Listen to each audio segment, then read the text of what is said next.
কি ব্যাপার, এরা এইভাবে দৌড়েছে কেন? কই আপনার ছেলে দুটো কই? কালি আর পটল কই?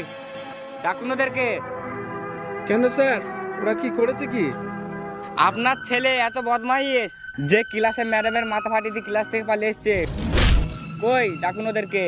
না না না স্যার, আপনার কোনো জায়গায় ভুল হচ্ছে। দেখুন, আমার ছেলে তো এইভাবে কাজ করতেই পারে না। আপনার ছেলে কি অতই ভালো? কই আপনার ছেলেকে ডাকুন তো। আমি কি আমার নিজের হাতে মাথাটা ফাটিয়েছি? কই আপনার ছেলেকে ডেকে জিজ্ঞাসা করুন। কালিয়া, পটল, এই তোরা বেরিয়ে আয়, শুনে যা।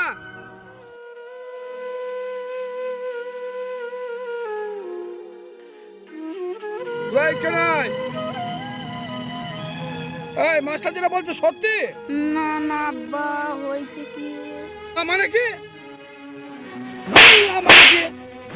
বল মাস্টারকে হাত দে। আমি তোকে এমন শিক্ষা দিতে, এমন শিক্ষা দিতে। আব্বা আব্বা, ছাড়, তুই ছেড়ে দে। তুমি আর ভাইকে মেরো না। ভাইয়ের কোনো দোষ নেই। তুমি আগে আমার পুরো কথাটা শোনো।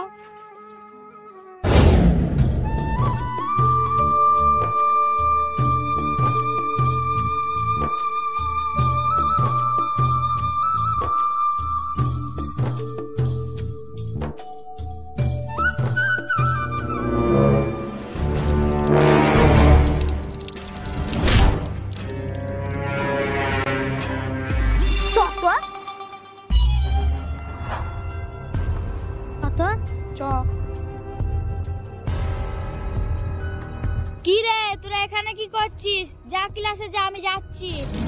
ম্যাডাম দেখুন আর কি অবস্থাটা হয়েছে, দেখুন। কি রে, তোর এই অবস্থা কেন?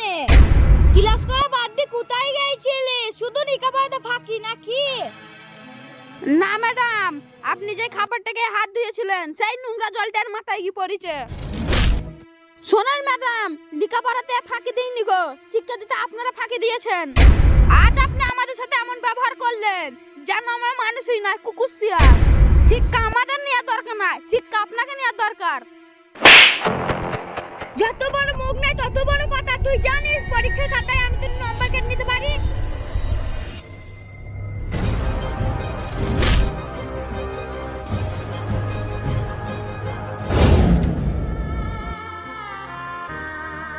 আব্বা, তাহলে তুমি দেখো এখানে ভাইয়ের কোথায় দোষ? গুরুজন মানুষ হয়ে যদি ভুল কাজ করে সেটা কি বলতে গেলে আমাদের দোষ? ম্যাডাম, আমার ছেলেটা যেটা ভুল করেছে সেটাই কি ভুল? আর আপনারা যেটা করছেন সেটা কি ভুল নয়? আপনার ছেলে যে আমার মাথাটা ফাটিয়ে দিল সেটা আপনি দেখতে পাচ্ছেন না, শুধু আমার দোষটাই দেখতে পাচ্ছেন। ম্যাডাম, আপনারা শিক্ষিত হয়ে একটা বাচ্চা ছেলের গায়ে হাত তুলে দিলে বিনা দোষে, সেটা কি আপনাদের ভুল নয়?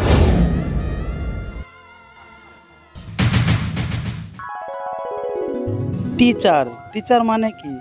একটা ভরসা, একখান বিশ্বাস, একটা আশার আলো, যে আমাদের ছেলে মেয়েকে সঠিক শিক্ষা দিয়ে সঠিক পথে এগিয়ে নিয়ে যাবে। কারণ আমাদের রাজ্যে যত ডক্টর, পুলিশ, উকিল আছে, এরা কিন্তু সব আপনাদের কাছ থেকে শিক্ষা নিয়েই বড় হয়েছে। তাই বলছি, বাচ্চাদেরকে সঠিক শিক্ষা দিন এবং আমাদের দেশটাকে আরও উন্নতির দিকে এগিয়ে নিয়ে চলুন। আর বন্ধুরা, আপনাদের কাছে এইটুকুই বলার আছে যে ভিডিওটা ভালো লাগলে লাইক, কমেন্ট, শেয়ার অবশ্যই করে দেবেন। দেখা হচ্ছে আবার পরবর্তী ভিডিওতে।